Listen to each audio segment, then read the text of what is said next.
I never believed in ghosts, spirits, or anything remotely supernatural. To me, they were just stories people told to entertain or scare others. But everything changed the night I stumbled upon that cursed post on Reddit. It was a rainy evening, and I was sitting alone in my dimly lit room, the sound of raindrops tapping against the window pane, the only thing keeping me company. Bored and looking for something to pass the time, I found myself browsing through an obscure subreddit that I'd never visited before, one dedicated to real-life paranormal encounters. The subreddit was filled with bizarre tales, some obviously fabricated, others too detailed and unsettling to be dismissed so easily. As I scrolled, a particular post caught my eye. Its title was simple yet chilling: "Something followed us home." Intrigued, I clicked on it, not realizing that this would be the moment my life would begin to unravel. The post described an experience two cousins had while out in a remote field, far from civilization. They were shooting pellet guns, enjoying the solitude, when they heard something, an unnerving, mocking laugh that came from just behind them. The poster described the laugh as too close, too sinister to belong to any animal or person at a distance. What made my blood run cold as I read was the detail that the sound seemed to originate from within their own heads, as if something had invaded their very thoughts. The post ended abruptly, with the author stating that after that night, strange things began happening. Unexplained noises in the house, shadows moving in the corner of their eyes, and worst of all, that same laugh, now echoing in their dreams. As I finished reading, a sense of unease settled over me. I told myself it was just a story, nothing more, but there was something about it, something that made my heart race and my palms sweat. Against my better judgment, I decided to investigate. Perhaps it was the skeptic in me, or maybe just plain curiosity, but I couldn't shake the feeling that I needed to know more. I scrolled through the comments, looking for any clues, any signs that the story was a hoax. But the more I read, the more convinced I became that this was no ordinary tale. The details were too specific, the fear in the words too genuine. One comment in particular stood out: a link to a location on Google Maps, supposedly the very field where the encounter had taken place. The commenter warned against going there, claiming that others who had visited the site reported feeling watched, hearing whispers, and experiencing vivid nightmares for weeks afterward. I hesitated, my finger hovering over the link. Every instinct told me to leave it alone, to forget the post and move on with my life. But something inside me, a dark curiosity, pushed me to click it. The screen flickered for a moment before displaying an image of an empty, desolate field. It looked ordinary enough, just a stretch of land surrounded by trees, with nothing particularly unusual about it. But as I stared at the image, I felt a chill run down my spine. There was something off about it, something I couldn't quite put my finger on. It was as if the field itself was watching me, waiting for me to make a move. That night, I couldn't shake the feeling of unease. I tried to focus on other things, but my mind kept drifting back to that post, that field, that laugh. The more I thought about it, the more the fear grew, like a shadow creeping into the corners of my consciousness. And then, just as I was about to fall asleep, I heard it, a low, mocking laugh echoing through the silence of my room. My eyes snapped open, heart pounding in my chest. The sound was faint, almost as if it was coming from inside my head, but it was unmistakable. I froze, too terrified to move, listening as the laugh slowly faded into the night. That was the moment I realized this wasn't just a story. Whatever had haunted those two cousins had found its way to me. and I knew with a sickening certainty that this was just the beginning. After that night, sleep became a distant memory. The laugh haunted me, replaying in my mind like a broken record, a chilling reminder of the darkness I had invited into my life. I couldn't shake the feeling that I was being watched, even in the most mundane moments while brushing my teeth, cooking dinner, or simply sitting at my desk. The once comforting silence of my apartment had turned into an oppressive weight, pressing down on me, making every creak of the floorboards, every rustle of the curtains feel like an impending threat. Determined to find some semblance of control, I returned to the Reddit post, hoping to find some clue, some detail I had overlooked. But as I reread the story, a new fear took hold. The post was more detailed than I remembered, with new descriptions that hadn't been there before. The names of the cousins were still the same, John and Michael, but something about them felt wrong, as if they were placeholders for something more sinister. I realized that if this was more than just a story, then using the real names of those involved might have deeper consequences than I initially thought. If something was attached to these names, changing them might be the only way to protect myself, to create some distance between the tale and my reality. That night I sat down with a notebook and wrote out a new version of the story. I changed the names of the cousins to David and Mark, telling myself that this was just a precaution, a way to shield myself from whatever was lurking in the shadows of this narrative. As I wrote, a strange sensation came over me, as if the act of renaming the characters was more than just a simple edit. It felt like I was trying to sever a connection, to break a thread that tied me to the original story. But the more I wrote, the more the feeling of dread grew, as if the names themselves were fighting against the change, resisting my attempts to rewrite them. Once I finished, I stared at the words on the page, my hands trembling. The names might have been different, but the terror was the same, if not more intense. I could still hear the laugh, echoing faintly in the back of my mind, like a distant whisper that refused to be silenced. And then, just as I was about to close the notebook, the lights in my apartment flickered. My heart leapt into my throat as the room was plunged into darkness. For a moment I sat frozen in place, gripping the notebook like a lifeline, the silence around me deafening. Suddenly, I heard a noise, a soft, scraping sound coming from the corner of the room. My breath caught in my chest as I slowly turned to look, my eyes straining to see in the dim light. At first, I saw nothing, just the familiar outline of my furniture. But then, something shifted in the shadows, a movement so subtle that I almost missed it. My pulse quickened as I realized that the darkness wasn't empty. Something was there, watching me.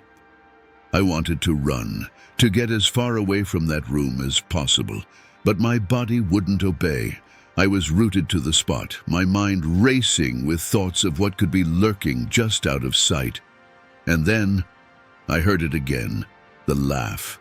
But this time, it was different. It wasn't the mocking sound I had heard before. It was deeper, more guttural, as if it was coming from something far more sinister. The sound echoed in the room, bouncing off the walls, growing louder and louder, until it was all I could hear. Desperation took over, and I fumbled for my phone, the light from the screen barely illuminating the room. I managed to turn on the flashlight and aimed it towards the corner where the sound had come from. The beam of light cut through the darkness, revealing nothing. The corner was empty, but the feeling of being watched was still there, stronger than ever.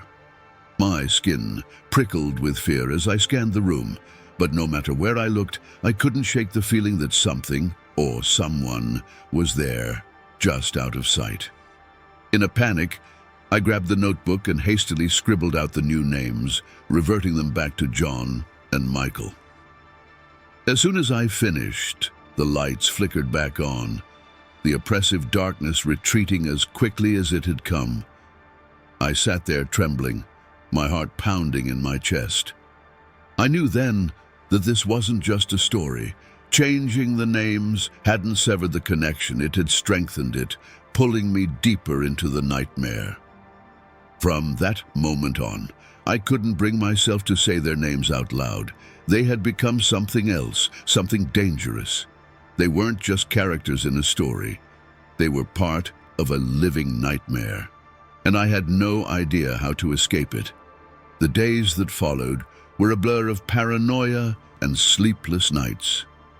Every time I tried to put the post out of my mind, something would happen to drag me back into its grasp.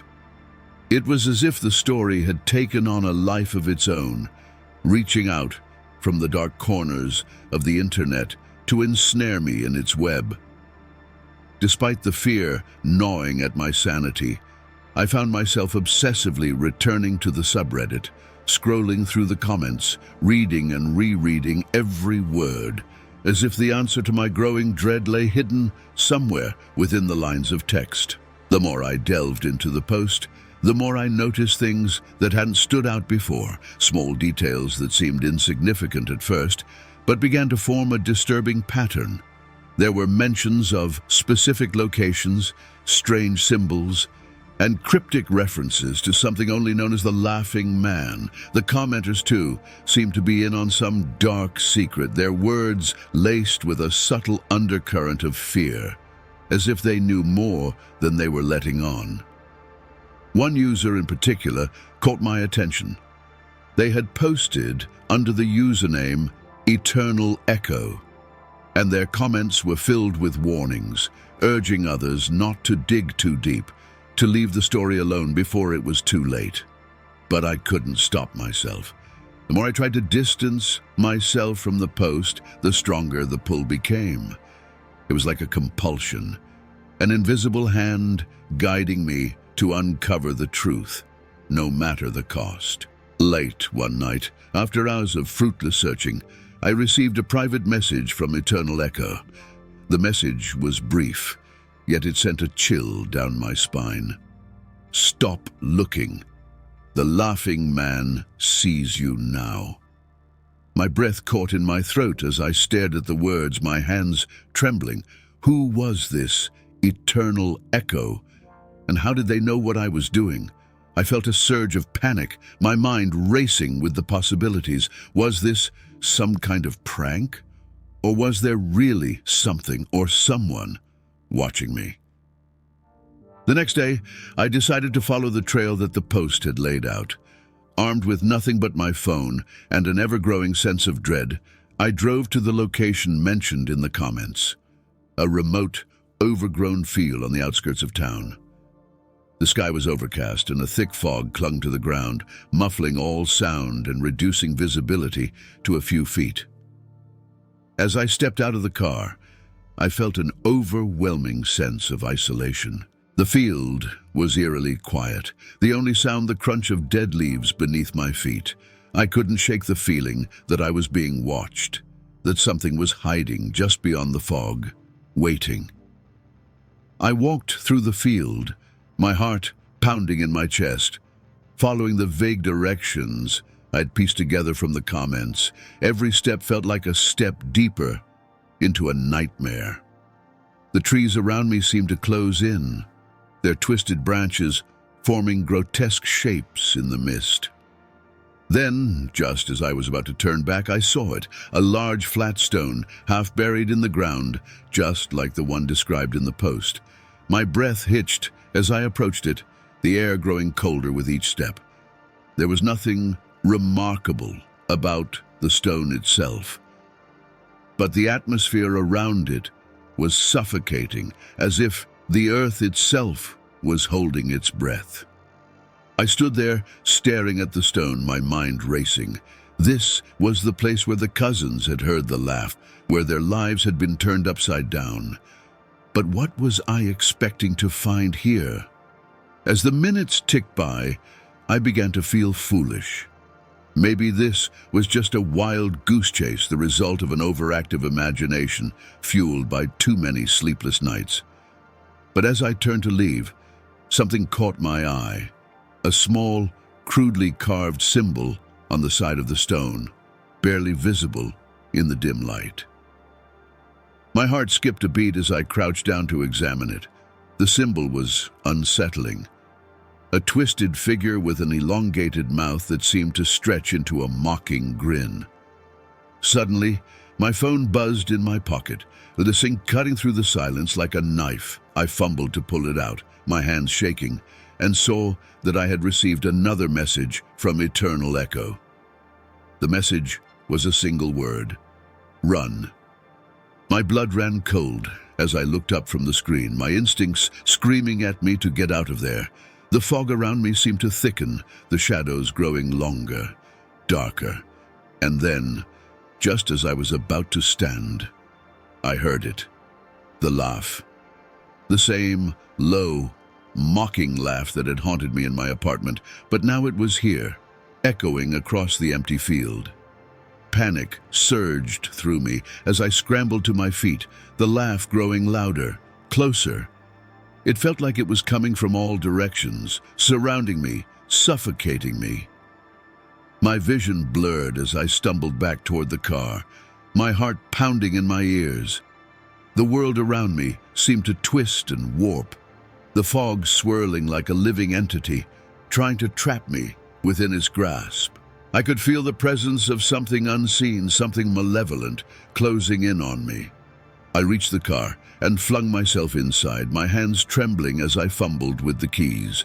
The engine roared to life, and I tore out of the field, the laugh still echoing in my ears, a haunting reminder that I had gone too far.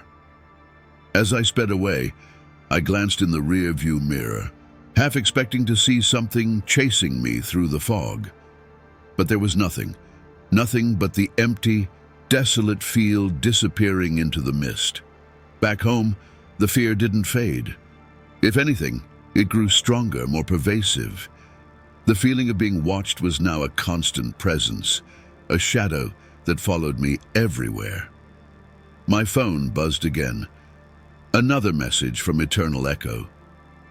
You shouldn't have gone there.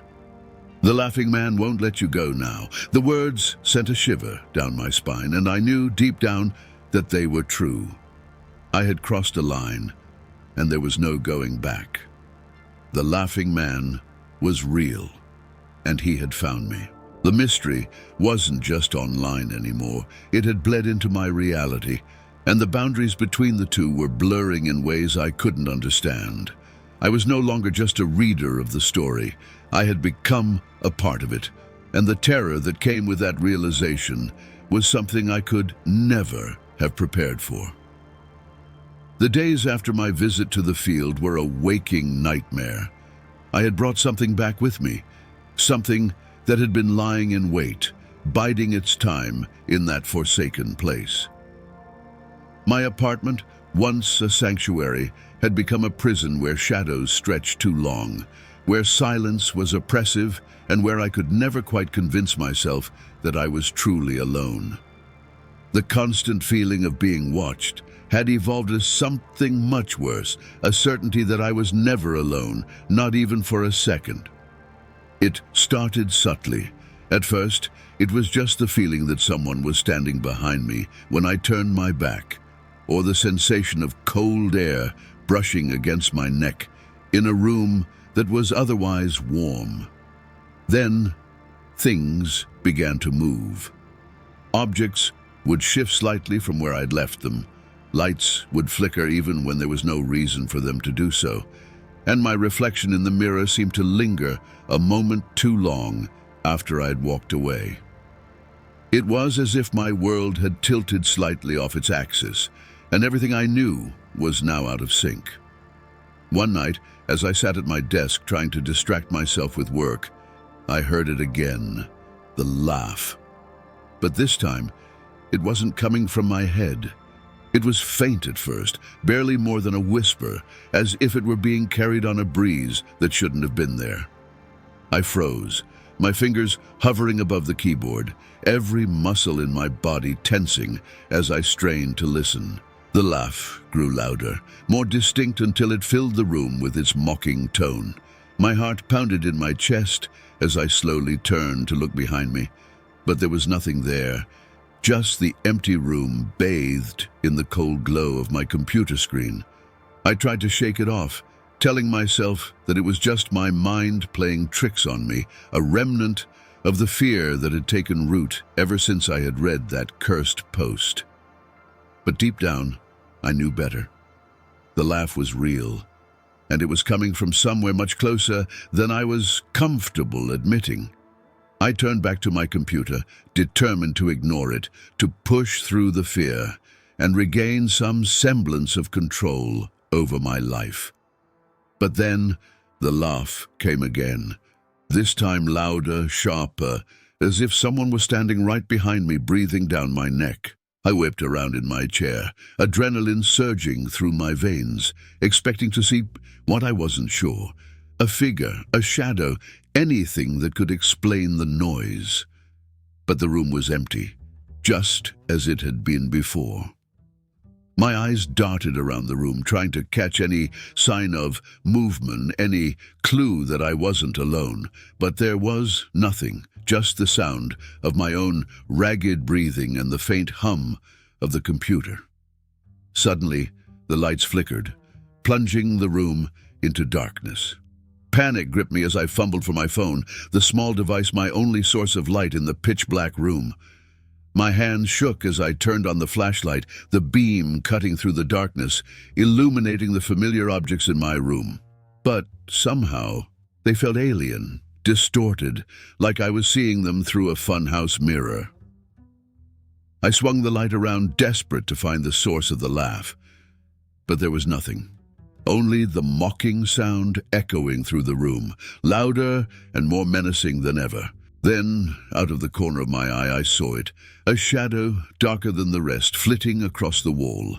My breath caught in my throat as I turned the light towards it, but it vanished before I could fully comprehend what I had seen. My heart raced as I swept the light across the room, but the shadow was gone, leaving only a lingering sense of dread in its wake. The laugh had stopped, but the silence that followed was even worse, heavy and suffocating, as if the very air in the room had been sucked out, leaving me gasping for breath. I stood up, my legs trembling beneath me, and took a tentative step towards the door, my instincts screaming at me to get out, to run as far and as fast as I could. But as I reached for the doorknob, the temperature in the room plummeted. My breath fogged in the air, and a chill crept over my skin, making every hair on my body stand on end. The doorknob was ice-cold under my fingers, and as I pulled the door open, I felt it, something brushing against my arm, cold and clammy, like the touch of death itself. I recoiled, stumbling back, my phone slipping from my grasp and clattering to the floor. The light went out, plunging the room into darkness once more. I scrambled to pick it up, but before I could, the laugh came again, this time right next to my ear, so close I could feel the breath on my skin. I bolted, my mind consumed by a single overwhelming thought. I had to get out. I didn't stop running until I was outside, the cool night air burning in my lungs as I gasped for breath. I looked back at my apartment, half expecting to see someone, standing in the window watching me, but there was nothing, just the empty darkness that had taken over my life. I knew then that whatever had been in that field, whatever had laughed at me, had followed me home. And now there was no escaping it. The first encounter had been a warning, a reminder that I had trespassed where I didn't belong. But deep down, I knew it was only the beginning. The laughing man wasn't just a story anymore. He was real, and he had found me. The days that followed my first supernatural encounter were a descent into madness. The laughing man, as I had come to think of him, was no longer just a distant threat lurking in the shadows. He was here, in my life, in my mind, and his presence was growing stronger with each passing hour. Every time I thought I had reached the peak of terror, he found new ways to break me, to push me further into the abyss. It started with small, almost imperceptible changes. My reflection in the mirror began to distort, subtly at first. My features would seem out of place, twisted in ways that didn't make sense. But as the days went on, the distortions became more pronounced. My eyes would appear hollow, my mouth stretched into an unnatural grin, as if something was wearing my face like a mask. It got to the point where I couldn't look in the mirror without feeling a surge of panic, convinced that the person staring back at me wasn't me at all. Then came the voices.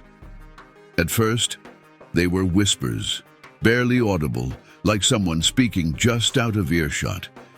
They would murmur in the dead of night, lulling me into a state of uneasy vigilance. I couldn't make out what they were saying, but the tone was unmistakable, mocking, taunting, like the laughing man was playing a game with me, one that only he knew the rules to. But as the whispers grew louder, more insistent, I began to understand their words. They spoke of fear, of despair, of things no one should ever know. They told me that I was being watched, that my every move was being scrutinized by eyes I couldn't see. They told me that no matter what I did, there was no escape. As the days wore on, the laughing man's influence began to seep into the physical world.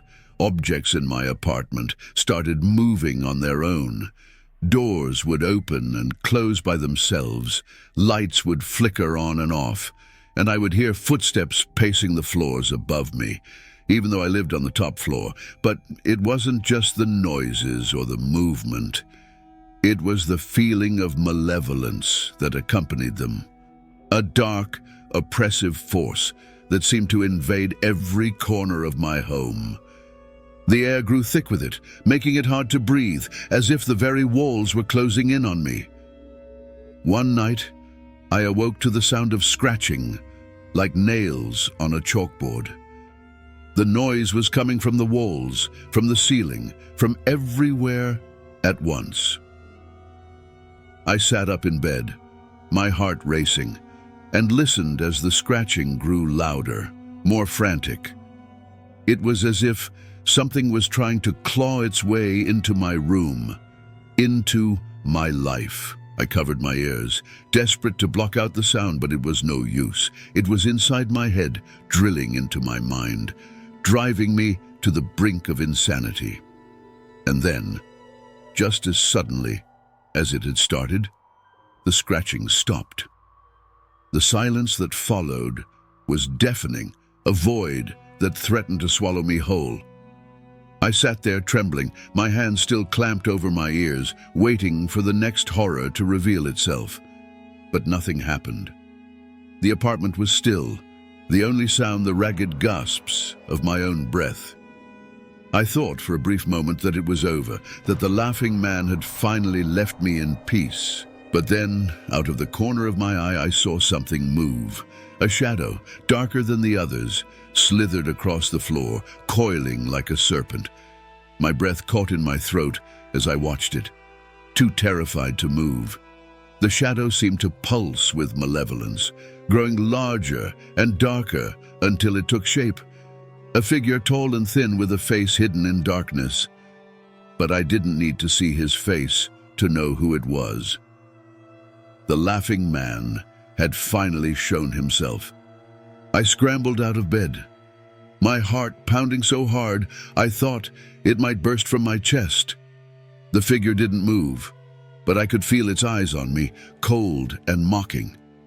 The temperature in the room plummeted, and I could see my breath fogging in the air as I backed away, my body trembling with fear. The laughing man didn't follow, but the sense of impending doom was overwhelming, pressing down on me like a physical weight. Just as I reached the door, his laugh filled the room, louder and more menacing than ever before. It reverberated off the walls, shaking the very foundations of my apartment, driving into my mind like a spike. I threw the door open and ran, not daring to look back. The sound of his laughter chasing me down the hallway, echoing in my ears, reverberating through my skull. I fled into the night, my mind a chaotic jumble of fear and confusion. I didn't know where I was going or what I would do, but I knew one thing for certain: the Laughing Man wasn't going to let me go. He had already claimed me, marked me as his own, and no matter how far I ran, no matter what I did, he would always be there, lurking in the shadows, waiting for the moment when I was most vulnerable. As I stumbled through the dark streets, the laughter followed me, echoing in every alleyway, every darkened corner, a constant reminder that I was never truly alone. The world around me had become a twisted reflection of my own fear, and I knew with a sickening certainty that this was only the beginning. The Laughing Man had begun his game, and the terror was only going to get worse. The relentless torment that the Laughing Man inflicted on me reached a boiling point, driving me to the edge of my sanity. Every waking moment was consumed by fear, and even in sleep, there was no escape. My life had become a living nightmare, and I was desperate for answers, for any clue that could explain why this was happening to me, and more importantly, how to stop it. But the deeper I dug, the darker the revelations became, until the truth that had been lurking in the shadows finally emerged, dragging with it a horror that I could never have imagined. It started with a discovery I made late one night while combing through the subreddit that had started it all. I had revisited the post countless times, scouring the comments for anything I might have missed. But this time, something was different. A new comment had appeared, posted just minutes before I logged in. It was from a user I hadn't seen before, someone going by the name Shadowed Truth. The comment was cryptic, almost like a riddle. The Laughing Man was born from pain, from betrayal, from the darkest corners of the human soul. To know him is to invite him in. To see his face is to become his puppet. But remember, every curse has a key. The words sent a chill down my spine, but they also ignited a spark of hope. A key? Could there really be a way out of this nightmare? I had to know more. I clicked on Shadowed Truth's profile, but it was practically empty. No posts, no comments, no history at all, as if the account had been created solely to leave that message. The only other clue was a single link in their bio, leading to an ancient-looking website that seemed to have been forgotten by time. The site was a labyrinth of broken links and faded text, but after hours of navigating through its twisted corridors, I found what I was looking for: a page titled The Legend of the Laughing Man. The story was unlike anything I had expected. It told of a man who had lived centuries ago, a man whose life had been marked by unimaginable suffering. Betrayed by those he loved, tortured by those he trusted, he had died in agony, his soul twisted by hatred and despair. But death had not been the end for him. His spirit, consumed by a need for vengeance, had become something far more malevolent, an entity that fed on fear, that thrived on the pain of others. He became known as the Laughing Man, a name whispered in terror by those who crossed his path. According to the legend, the Laughing Man's curse was passed down through stories, through whispers, through the very act of speaking his name. Once someone knew of him, he would latch onto their fear, slowly driving them mad until they were nothing but a hollow shell, a puppet dancing on his strings. The only way to break free, the legend claimed, was to confront him, to uncover the truth of his origin and sever the ties that bound him to this world. But it came with a warning. Those who sought the truth often became part of the legend themselves, their souls lost to the darkness. The revelation left me cold. It explained so much: the sudden obsession, the feeling of being watched, the escalation of horror as the laughing man dug his claws deeper into my life. But it also meant that there was a way out, a chance to end this torment. The legend spoke of a ritual, one that could be performed to break the curse, but the details were vague, almost deliberately so. It mentioned an ancient relic, something that had been tied to the laughing man in life, something that still held power over him in death. But the exact nature of the relic, or where it could be found, was shrouded in mystery. Determined to find the relic, I began researching historical records, scouring old archives and libraries for any mention of the laughing man or the relic connected to him. The deeper I went, the more the pieces of the puzzle began to fall into place, each revelation more disturbing than the last. I learned that the laughing man had been a nobleman, a figure of power and influence, whose downfall had been orchestrated by those closest to him. His enemies had conspired to strip him of everything: his wealth, his status, his very identity. In the end, he had been tortured and executed in secret, his name erased from history, his existence reduced to nothing but a ghost story. But the legend persisted, passed down through generations, whispered in dark corners and forgotten places. And with it, the relic, a simple, unassuming object that had once belonged to him, something that had been with him in his final moments. It was said to hold the last vestiges of his humanity, a link to the man he had once been before he became the monster, known as the Laughing Man. But finding it was no easy task. The relic had been lost to time, hidden away to keep it out of the hands of those who might misuse it, or those who might try to destroy it. As I dug deeper, I uncovered a series of unsettling coincidences. There were reports of others who had encountered the Laughing Man, their stories eerily similar to mine. They too had been driven to the brink of madness, haunted by the same laugh, the same dark presence. And like me, they had searched for a way out, for the relic that could end the curse. But none of them had succeeded. Their stories all ended the same way, with their sudden disappearance, their lives swallowed by the darkness they had sought to escape. The realization hit me like a punch to the gut. The Laughing Man wasn't just a ghost, a vengeful spirit. He was something far worse. He was a predator, a parasite that fed on fear, that thrived on the suffering of those who knew his name. And I had been his latest prey, lured into his web by my own curiosity, my own need to understand. But now, I was in too deep. I had to find the relic, had to perform the ritual, before it was too late, before I became just another story, another soul lost to the legend. But as I prepared for the final confrontation, a new fear took hold. The legend had said nothing about what would happen if I failed, if the ritual didn't work.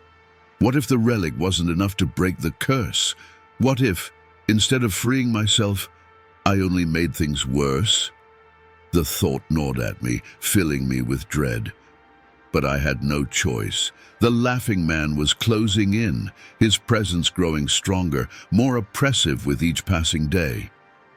I could feel him watching me, his laughter echoing in the back of my mind, a constant reminder that my time was running out. The truth had been revealed, but with it came the realization that I was facing something far beyond my understanding, something that defied logic and reason. The Laughing Man was not just a spirit, he was a force of nature, a darkness that had existed for centuries, feeding on the fear of those who crossed his path. And now, I was about to confront him, to face the full wrath of the curse that had claimed so many before me. The stakes had never been higher, the fear never more intense. The laughing man had been born from pain and betrayal, and now he was determined to drag me into that same abyss. I knew that the final confrontation would be the most terrifying experience of my life, a test of my will, my sanity, and my very soul. But I also knew that if I didn't face him, if I didn't try to break the curse, I would be lost forever, another victim of the legend that had haunted the world for centuries. And so, with trembling hands and a heart filled with dread, I prepared for the final battle, knowing that the laughing man was waiting, that he was watching, and that he would stop at nothing to claim me as his own. The truth had set me free, but it had also condemned me. And now, there was no turning back. The night of the final confrontation arrived like the approach of a violent storm. The air thick with tension, every nerve in my body on edge. I had prepared as best I could, gathering the items I believed would help me in the ritual. A candle, a piece of chalk, and most importantly the relic, a small, unassuming locket that had once belonged to the laughing man. Its metal tarnished with age, but still emanating a palpable sense of dread. But even as I stood in the center of my living room, ready to begin, I couldn't shake the overwhelming fear that this might not be enough, that I was about to face something far more powerful than I could ever hope to defeat. I drew the circle with the chalk, my hands trembling as I carefully marked out the symbols I had studied from the ancient texts. The candle flickered in the center, casting long, twisted shadows on the walls that seemed to dance and writhe with a life of their own. As I stepped into the circle, the locket clutched tightly in my hand. I could feel the atmosphere around me shift, the air growing colder, heavier, as if the very room was holding its breath. I began the incantation, my voice barely above a whisper, each word trembling with fear. The ancient language felt foreign on my tongue, and as the sounds filled the room, I could sense the presence of the laughing man growing stronger, pressing in on me from all sides. The shadows seemed to thicken, the darkness deepening until it felt like a living entity, wrapping itself around me, suffocating me. But I pressed on, knowing that I had no choice. This was the only way to break the curse, to free myself from the nightmare that had consumed my life. As I recited the final words, the candle flickered violently and the room was plunged into darkness. For a moment, there was nothing but silence, a silence so profound it felt as if the world itself had stopped.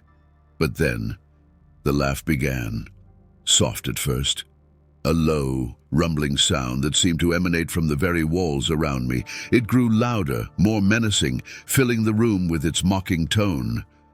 My heart pounded in my chest as I clutched the locket tighter, the cold metal biting into my palm, my mind racing with fear.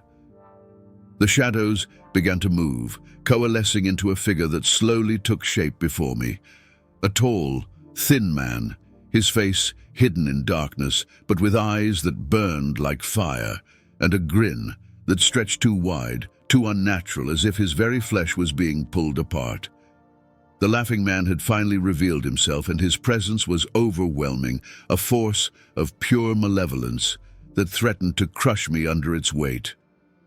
He stepped forward, his movement slow, deliberate, as if savoring the fear that radiated off me in waves. His laugh grew louder, echoing off the walls, vibrating through my very bones. I tried to speak, to continue the ritual, but my voice caught in my throat, choked off by the sheer terror that gripped me. The laughing man was no longer just a ghost, a spirit. He was a living nightmare, a manifestation of everything dark and twisted in the human soul, and he had come to claim me. With every step he took, the room seemed to grow darker, colder, the walls closing in around me. I could feel his breath on my skin, icy and foul, as he leaned in close, his eyes burning with a hunger that sent shivers down my spine. His grin widened, splitting his face into a grotesque mask of horror, and his laugh, oh, that laugh, filled my ears, drowning out every other sound, every other thought. It was as if the world had shrunk down to just the two of us, locked in a battle of wills, a battle I was rapidly losing. Desperation surged through me, and I forced myself to continue the incantation, my voice trembling but growing stronger with each word. The laughing man's grin faltered for just a moment, a flicker of annoyance crossing his face. But it was enough. I pressed on, pouring all my fear, all my anger, all my determination into the ritual, willing it to work, willing it to banish this monstrosity back to whatever hell it had crawled out of. The laughing man let out a roar of fury, the sound so loud it felt as if it would shatter the very walls around me. The shadows surged, swirling around us in a chaotic maelstrom, but I held my ground, refusing to back down, refusing to give in to the terror that threatened to consume me. The locket in my hand grew warm, almost hot, and I could feel a strange energy pulsing from it, a power that seemed to resonate with the words of the incantation. And then, just as it seemed the darkness would swallow me whole, the locket burst into light, a blinding, searing light that cut through the shadows, driving them back. The laughing man screamed, a sound of pure, unbridled rage, as the light enveloped him, burning away the darkness, the shadows, the very essence of his being. His form began to waver, to distort, as if he were being torn apart from the inside. I watched, my heart pounding in my chest, as his figure crumbled, dissolving into nothingness, his laugh finally silenced. The light from the locket faded, and the room was plunged back into darkness. But it was a different kind of darkness, one that felt empty, hollow, as if the very essence of the laughing man had been erased from existence. I stood there, trembling, the locket still warm in my hand, my mind reeling from what had just happened. The air was still. The oppressive weight that had filled the room now lifted, leaving behind a silence that felt almost peaceful. But even as relief washed over me, a lingering sense of dread remained. The laughing man was gone, banished by the ritual, but the memory of his laugh, of his burning eyes, his unnatural grin, would haunt me forever. I knew that I had won, that I had broken the curse, but I also knew that the darkness he had brought into my life would never truly leave me. It had left its mark, a scar on my soul that would never fully heal. As I stepped out of the circle, the locket cool in my hand, I felt a strange mix of emotions, relief, fear, exhaustion, and a deep, unsettling knowledge that the world was far darker, far more dangerous than I had ever imagined. The laughing man had been real, and so were the horrors he had brought with him. I had faced him and survived, but I would never be the same. The darkness had touched me, had become a part of me, and I knew that I would carry it with me for the rest of my life. The room was silent now, the shadows still, the air calm. But as I stood there, in the aftermath of the battle, I couldn't shake the feeling that something was still watching me, waiting, lurking just out of sight. The laughing man was gone, but the darkness remained, a constant reminder that some nightmares are all too real, and that the monsters we fear in the shadows are sometimes closer than we think. In the days following the ritual, life seemed to return to a semblance of normalcy. The oppressive presence of the laughing man was gone. The shadows no longer moved of their own accord, and the mocking laughter that had once echoed in every corner of my mind had finally been silenced. For the first time in what felt like an eternity, I could sleep without fear, without the constant sense of dread that had haunted my every waking moment. But even as I tried to convince myself that it was over, that I had won, a lingering unease gnawed at the edges of my thoughts, a fear that perhaps the darkness hadn't truly left me. It began with the nightmares. They were different now, less vivid, less terrifying, but no less disturbing. In them, I would find myself back in that field, the same field where the Laughing Man had first made his presence known. The sky was always overcast, the air thick with fog, and the landscape was eerily silent, devoid of life. I would walk through the field, the grass crunching underfoot, but no matter how far I went, I could never find my way out. The field seemed to stretch on forever, an endless maze of shadows and mist.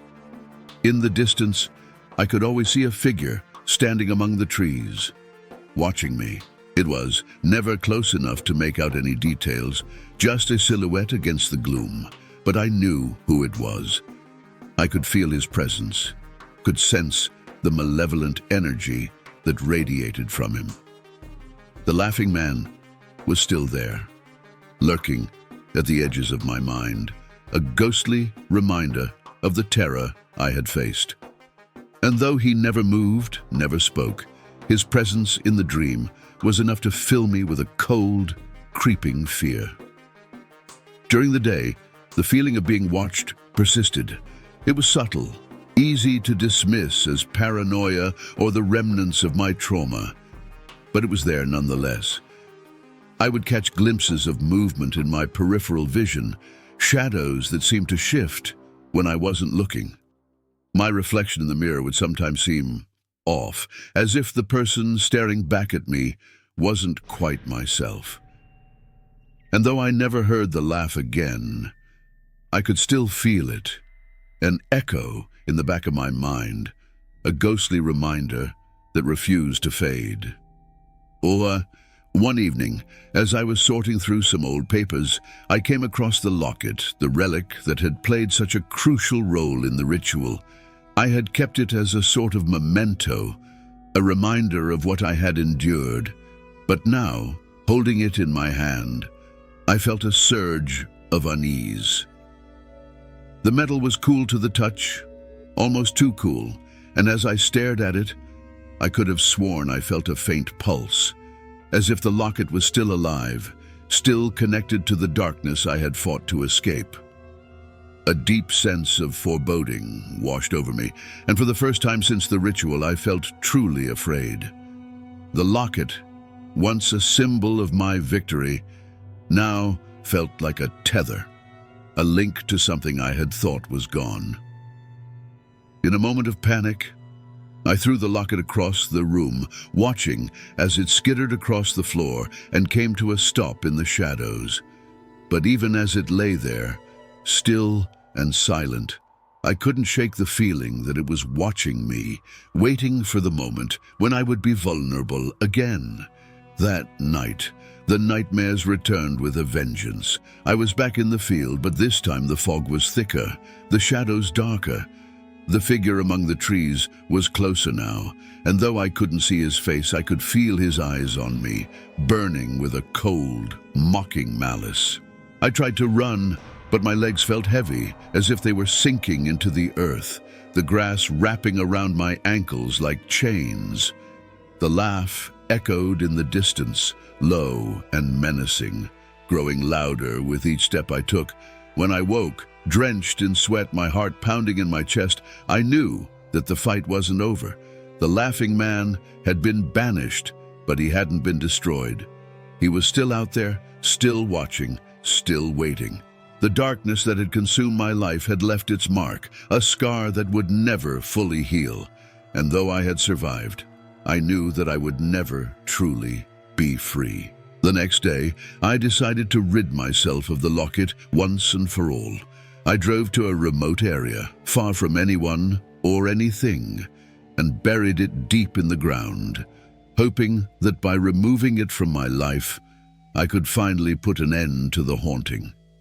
But even as I covered it with earth, I couldn't shake the feeling that it wasn't enough, that the laughing man was still out there, somewhere, watching, waiting. In the weeks that followed, the feeling of being watched slowly faded.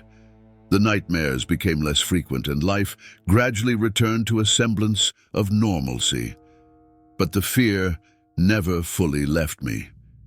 It was always there, lurking in the background, a constant reminder that the darkness was still out there, that the laughing man could return at any moment. I learned to live with it, to push it aside and carry on. But it was always there, a shadow that I couldn't escape. Sinister, inexplicable, så kan du skeden til det så